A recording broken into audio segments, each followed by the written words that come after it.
Biafra. This is Biafra Liberation Army Network coming to you again.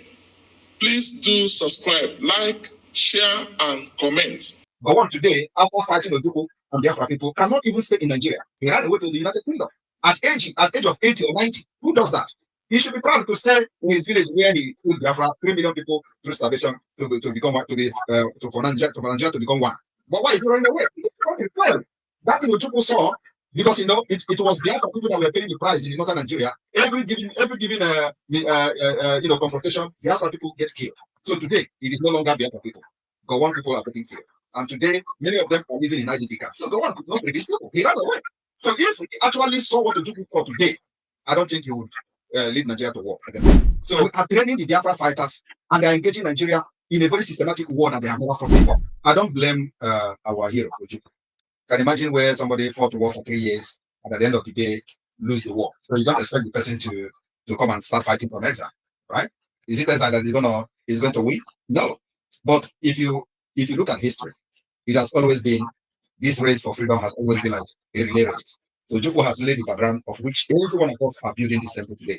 And I am bringing that particular whole thing to conclusion. The exile Ojukwu went to is what we have actually activated today. So you don't expect him after mistake, because a lot of mistakes were made. Hi guys, welcome back to Batter Box. So Dr. Damages, if you guys know Dr. Damages, he has his own platform. He was formerly with Sarah Reporters, and now he had an interview with Simon Ekpa on his declaration of Biafra Republic come 2nd of December 2024. So this is one of those things where you are like, hold on, what's going on? Let me pinch myself. Is this really real? Is this happening? So guys, I want you to take a look at the interview, and I'd like to know your thoughts, because personally, my head won't bust. I watched the whole thing and I'm like, what exactly is happening? And is this even going to happen come December 2nd? It's like when they tell you like the world is ending, and you're like, okay, is the world ending? How will the world end? Kind of thing. Now, this reaction video is courtesy of the Dr. Damages show. You can go into his channel and watch the full 4 hours video if you have time. But I've just grabbed a part of it just for the purpose of this reaction. Anyway, take a look at it and let me know your thoughts are.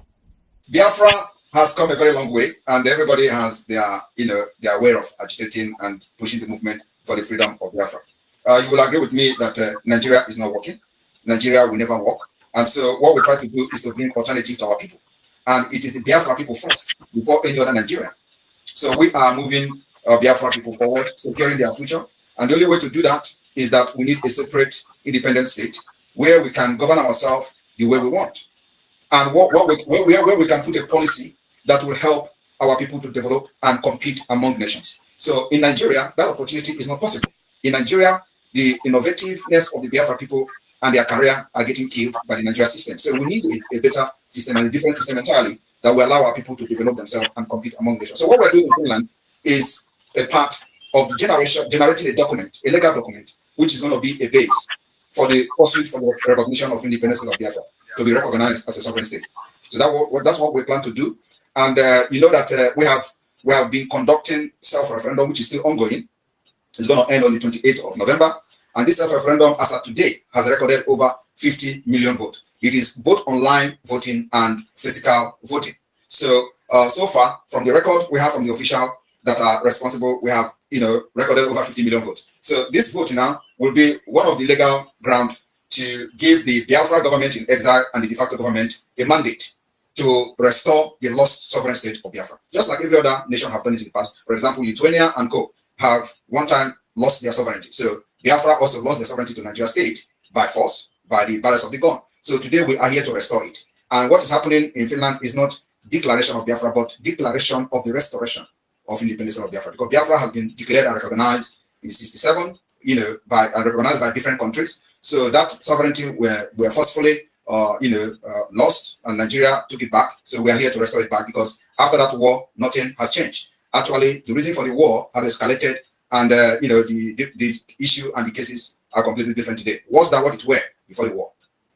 Okay. Referendum. You said the results are showing. What are the results? What are they showing? How many? Like I said, it is not yet complete. They've not opened the but we know from the record that it is over 50 million.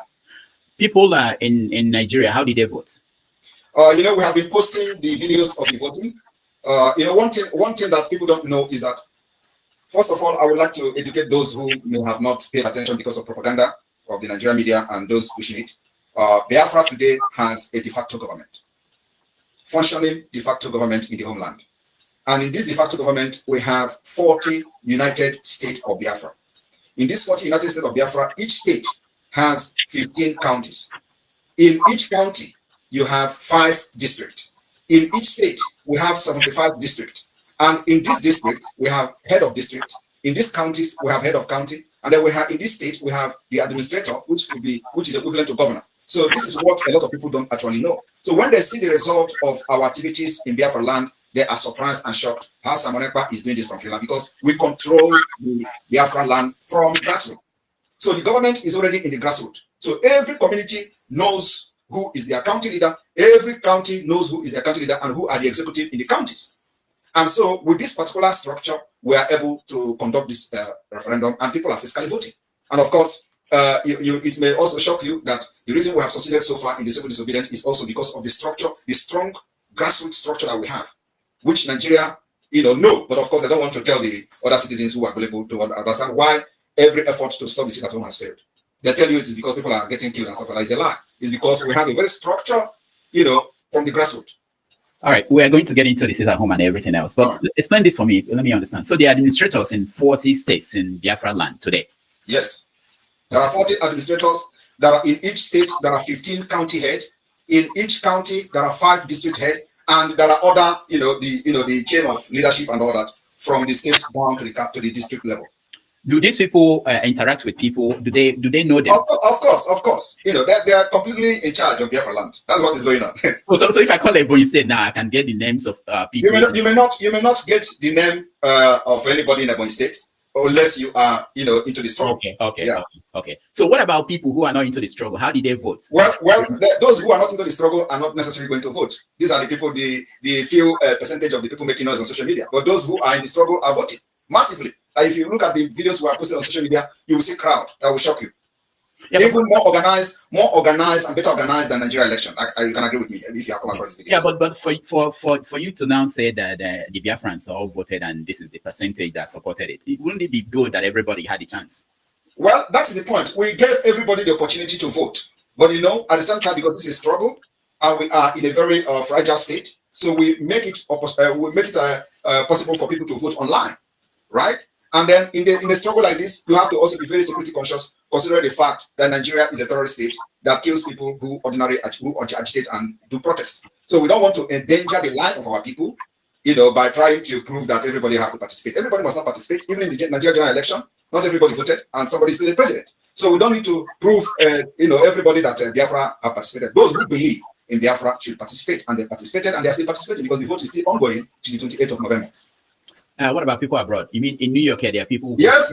Everybody is voting online. Those of Biafrans abroad are voting online. And we created a voting system using the Google platform. And you have a way of verifying that these people voting there. Yes, we verify. And of course, like those who want to dispute, who want to argue, we give them opportunity to conduct their own referendum on behalf of Biafra people. All right, this is interesting. Now let's also look at another thing. You have a new constitution that just came up. Yes. How was it?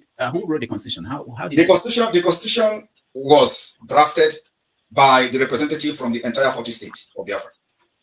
So we have people. Every state volunteered the people to participate in writing the constitution, and that is some of the problem or the confusion that people don't actually understand. Everybody must not be part of the constitution at this point, but those who believe in the struggle presented and volunteered to be part of the struggle are part of the constitution, and so that's how we arrive at the constitution that is still open for amendment. Constitution is never complete. So you have the names of the people that drafted it. Do we know? Yeah, we have the names of the people that drafted the constitution, and then also listen. It is not only the constitution. As a matter of fact, we have what we call the Declaration Drafting Committee. The Declaration Drafting Committee also cut across board from all states. People volunteered to be part of the drafting committee, so that you bring your idea. Of course, not everybody's input will be taken, but it has to be somehow consolidated into the declaration. So the declaration itself is like a document where we have we try to bring in every idea, every grievances that Biafra people who are representing their different states brought into the committee. So we try to bring everything together, and there are different kind of grievances that we are on that ground. The declaration of the restoration of independence of Biafra is happening in this December. So What we are doing is to carry everybody who believe in this Biafra government along. We don't need to go and drag people who don't believe in the government. So you have to, first of all, believe in the government, volunteer to be part of what we're doing, and you're welcome. So we're not discriminating anybody or pushing anybody away. So those who believe in what we're doing are part and parcel of it. Now, the states, back to the states. Did you go beyond, because I get a lot of comments about the Biafran. When I posted that you were coming, people wrote and were saying, remove us from this year Biafran talk. How did the states go? Is it the 5 eastern states that you broke into 40 different? No, sorry. This particular structure of 40 states has already been there. It is not my making. So what I did was to bring everybody who are involved in the Biafra struggle even before I came in. So I told them to bring in the structure that they have, and we start working on that. So it is every state brought in their state map. They brought in their state structure. It is not my making. So what I did was to harness the already made structure from the 1967 down to Owazirike Mosob, down to IPOB, and to what we're doing. And so we consolidated everything and make it to be more organized structure as it is today. So it is not my making. It is the making of the people. Every state brought their structure, brought their county structure, brought their district structure, and that's why it is called, it's going to be the Confederated State of Biafra, because we're going to practice confederation, where the states who brought in their state structure are going to be on their own. So what about people who are saying they don't want to have anything to do with Biafra? That is part of life, and it's part of democracy. Even in Nigeria, when Nigeria was fighting for independence, North didn't want to go to be independent, right? But today they are the one who enjoy it most. So we are not bothered about those who say they don't want to be part of Biafra. They're just a few individuals, just like 1% or even 0.0% of people hijack Nigeria and impoverish everybody today. So those people saying they don't want to be part of Biafra, are they enjoying the killings in Nigeria? The answer is no. So we don't actually care about what they say. That's why we have gone this far. Because few people cannot hold everybody hostage. You are following the trial of Nnamdi Kanu in Nigeria. What do you make of how it's going? I don't believe in Nigeria system, in court system. Nigeria doesn't have a court. Nigeria doesn't have a judiciary. So, and that's why, I don't know whether you are aware, we have actually banned anything judiciary under Nigeria in Biafra territory, and they are folding up. So if you are not aware of that, I want to make it clear today. We are going to lock them indefinitely, and they will never come back until Biafra become an independent state. After the 2nd of December declaration, we start to pursue the legitimacy of Biafra. Nigeria court system and judiciary can never ever function again in Biafra land. It's a threat and a promise. How is that going to happen? How are you going to do it? It is already happening. Are you not seeing them folding up? That is to show you that the Biafra have taken over their land. Our plan is to delegitimize Nigeria from the Biafra territory, little by little, step by step, stage by stage, and that is happening. So judiciary is the next, because judiciary in Nigeria has contributed to the entire anarchy you see today. The insecurity you see today is the judiciary. The instability you see today is the judiciary. The banditry, terrorism you see today is the judiciary. They have not done anything that will bring justice, fairness, and equity. So we don't need those kind of systems in our land. So, and if you're asking me how we're going to do that, we're already doing it. You see, they are folding up. That land belongs to us, and Nigeria has been rejected by the people. Over 50 million has given us the mandate to chase away Nigeria from our land. So, however we're going to do it is what the government will decide. And we're doing it the way we want. Okay. You know that you are on the list of most wanted people in Nigeria. That is a badge of honor. I am very, very happy that I am in the list, because if I'm not in the list, I would have regretted ever even getting involved in Biafra. So it's the highest honor I have received in my life. Now, people say, I played the video earlier in the introduction when Nnamdi said that if they don't give us Biafra, that Somalia will be better than Nigeria. And people say that what you have achieved is to turn some parts of Igbo land to look like Somalia. That Lagos is not like Somalia, that Abuja is not like Somalia, but Owerri, Olu area, basically is like Somalia. What do you say? So let me address it. Now, did you see the poverty rate in the world? Where is Somalia placed in the list? It should be at the bottom also. Like no, I want you to tell us. I can find it. Where is Nigeria and Somalia? Nigeria is at the bottom too. Yeah. So in the list now, is Nigeria up or down? Down. So it's already. It doesn't necessarily mean. But it doesn't actually mean that they're going to be shooting gun like in Somalia. Somalia already overtake Nigeria in a better scale. Nigeria is down in poverty level. So how do you Maz, they're serious. Let me give you this as serious things. I have a friend here in America who lost his father 2 years ago from Olo area, and lost a brother early this year. And none of them, they've not been able to do any funeral because nobody can go home Okay. And there are so many places like that in the southeast. Is that a good thing? Well, I should be asking you, how are the burial taking place in other parts of Nigeria? No, the way people are reading this, they are saying that it's a consequence of this confrontation with the Nigerian authorities. So how is this confrontation making people not to have burial in Biafra land? Can you explain? Because it's not safe. That's what they say. That's why he hasn't So gone. who is making it not to be safe? Why are you laughing? No, I want to. You say this is a discussion, right? No, this yeah, we're having a conversation. If you cannot answer, let me explain. I want you to answer. You want to answer? No, this is what they said. This is what they said. Okay, so this is what they say. But what Yeah, about I'm you? telling you What this. about you? What about your opinion? What do you think is the reason for not having burial? No, I don't have. I go home. I don't have. Okay, so can I explain now? Can I explain the reason? Yeah, give us the reason. All right. The reason is because the Nigerian terrorist army and police have been killing our people for many years, even before I joined the Biafra struggle. They killed them in Aba, where they went to pray, and over 150 officially was announced. Over 150 people were killed in cold blood. Nobody asked question. Nobody, was held responsible until today. They went to Mazen Ambikano's house, bombed everywhere, killed people there. Nobody was arrested. Nobody was held accountable. They went to Nkwo and killed, and these people they are killing never raised a gun against them, right? They were only having flag. They killed in Enugu. They killed in Ebonyi. So when Mazen Ambikano was kidnapped, they went to Kenya to kidnap him against international law, and I took over from there. And you know what I said in the first place? I said, under my leadership in this Biafra movement, you can never kill Biafra again and go free in Biafra land. So I raised an army called the Biafra Liberation Army to confront these killers. And you know, these killers, some of them are repentant Boko Haram. So they recruit them, push them to Biafra land, and people are not talking about that. And when they go to villages, they open RPG or GPMG and they start spraying bullets. Even farms are getting killed. So I said, under my leadership, under this Biafra movement, Nigeria can never kill any Biafra again and live to tell the story. So we raised the Biafra Liberation Army to deal with them, and they're neutralizing them. So when they neutralize them, what do? They will come after the villagers. And let me tell you, is that the kind of country you want to be proud of? Where you have people carrying guns, defending their land, and instead of them to go after those people that are defending the land, they will go against innocent people. These are the reasons why people are not coming for burial. So tell it the way it is. So, and it is not my fault. It is not my fault. It is not the fault of Biafra. It is the fault of the Nigerian terrorist army who cannot confront the Biafra Liberation Army, but confront innocent people. And while they are doing it, he said, I will lay down our guns. And that's not going to happen. Yeah, that's what I wanted to ask you. That knowing that this is how they operate, if we believe the story you just told, this is how they operate. The question is the best thing to continue to have them kill villagers if we believe this story? Believe me, there is no any other better way.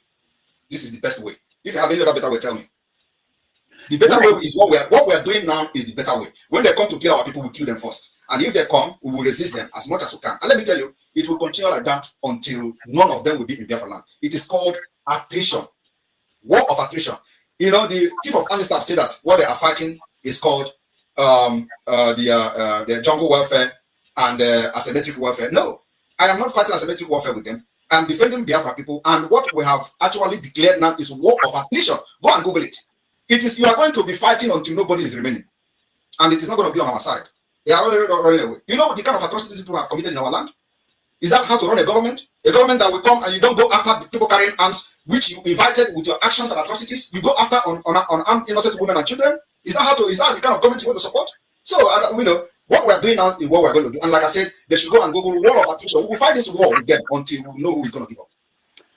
When I interviewed Nnamdi Kanu in 2019, I asked him, how many people have you lost? The question was, how many? He said thousands. Let me ask you the same question. Since this started, how many soldiers, let me use the word, the Biafran, your own soldiers, have you lost? If we lost people, you see them on social media. Now they are posting some of the people they are claiming to be. We don't lost soldiers. I have to be very sincere with you. We don't lost soldiers. They know it. Let me tell you, we are fighting a very different war with Nigeria terrorist state. And they are confessing. Have you ever, in the history of Nigeria, have you ever, even during the war, it was only during the war, actually, that the issue of Biafra was discussed at the National Assembly, and the entire security chief are crying. We are training. I have a military experience. And I didn't say it. You can hear it from the horse's mouth. Musa have cried several times. And let me tell you, if they think that in self-defense is a crime, they should go and read international law. Because the point is that nomadic system have taken over, and nobody is thinking correctly in Nigeria anymore. You come and kill people and expect them to defend themselves. We are defending ourselves. And like I said, if I have access to bomb today that will go to Aso Rock, I will first of all engage Aso Rock. But until then. How many people, not soldiers now, regular people have died? They should give you that report. They are the government now. They should give you how many people they have killed. Right? They are the one who killed the people. And what we do is to defend them. So they should tell us how many Biafra women and children have been killed. Because at least you have never heard in any news, that Biafra Liberation Army invaded a village and killed everybody there. Just like you see in the north and see in the other part of Nigeria. But the military are the one killing. We saw them how they kill people in the Onokoma community. They're born everywhere. Nobody's talking. So when they say that people kill soldiers in Ukoma, nobody know what led to killing of the soldier in Ukoma. But you know what? Everybody was proudly saying, "Oh, the military will come and burn this." We don't want to be part of a such system where they will not go after criminals. They will come to where a crime was committed and they go after innocent people. That kind of system should be abolished. And that's what we are abolishing by pulling out Biafra from that Islamic terrorist state. The sit at home every Monday that you support, how has it been helping? The sit at home has been very successful. What people don't know is that when we started the sit at home, because the point is that they don't know why. They don't know why we keyed into the sit at home very much. It is going to achieve or have actually achieved several things. One is that it crushes the economy of Nigeria. Nigeria. Wait, hold on. I'm telling you, Nigeria. Yes. Nigeria. Not Eastern Nigeria, Nigeria. If you know the point, if you listen to Ekpa as dumb as he is, he said that the sit at home is affecting everybody in Nigeria. And nobody's paying attention to that. They have lied and used the propaganda to say, "Oh, it's economy in the East." What have the economy in the East done for over 50 years? Nothing. Now, let me explain. I'm still explaining the sit at home. Now, it crushes the economy of Nigeria. Two, we are delegitimizing Nigeria government from Biafra land because it is one of the ways to prove that they have no control over the people. Three, they have also that sit at home that demonstrated that they have lost legitimacy over the Biafra people. You don't know what is happening. So you are very close to Sowore. You should ask Sowore, why did he say that Southeast has systematically left Nigeria? It is because of the sit at home, because they have lost control over the people and they're listening to only Biafra government. It's a pathway to our freedom. And now we are, and let me also explain to you that we are using four different mechanisms and different approach to fight this freedom, which has never been done in the past.